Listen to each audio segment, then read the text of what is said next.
Elliot felt unprepared after giving birth to a son with Down syndrome. Now she's helping others. Jean Elliott remembers how completely unprepared she felt giving birth to her son Jesse, who has Down syndrome. That moment brought a whirlwind of unexpected challenges and emotions, leaving her grappling with a reality she hadn't anticipated. When Jean was 12 weeks pregnant, she and her husband Sam were told there was a 1 in 9 chance one of their twins would have Down syndrome. "I was asked if I would like to have an abortion," she said. But Jean chose to keep both of her babies, and she's so glad she did. "I probably had a bit of a perspective that disability was a really sad thing to have happened to your family," she said. "I look back at that now, and there's sort of a bit of shame associated with that, as I didn't know any better at that point." Jesse's arrival put Jean on a path towards embracing and accepting her son's Down syndrome diagnosis. "The next layer for me was also battling the prejudice of what actually makes a human's life valuable and worthy," Jean said. Isolation palpable early on. The isolation Jean felt in the early days of motherhood was palpable. Living in a town more than 4 hours drive from Western Australia's capital city, it became apparent to her early on that support would be scarce.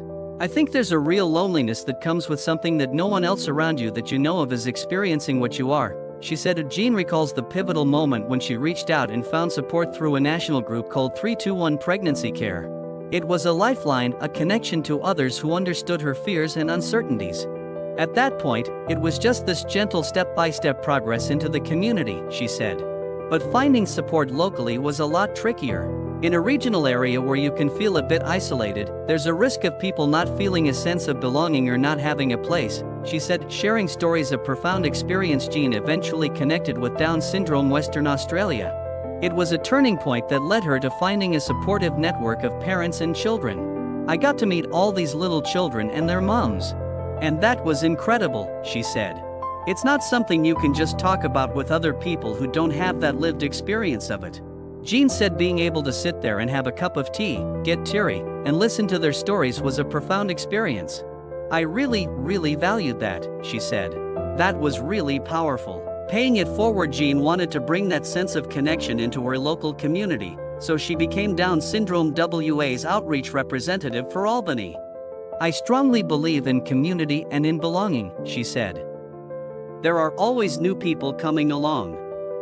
I think, knowing what that experience was like for me, early on, I just would love for that to have been available for someone else." In the warmer months, the meetings usually take place at a park or local strawberry farm. "We all bring food to share and just hang out together, chat, check in," she said. "The group meetups mean a great deal to me. It's where we get to share our experiences with each other." Jesse, who is now 5 years old, meets people he shares something with. "My other children learn how to be around people with disabilities and know their experience as siblings is not unique to them," Jean said. Bringing a community together, Jean said she wanted to continue breaking down barriers and supporting families like hers. She said a family recently holidaying in Albany with their child who has Down syndrome contacted her via Facebook. "I'm just always drawn to trying to connect with people and make those connections happen," she said. "And I get so much out of it.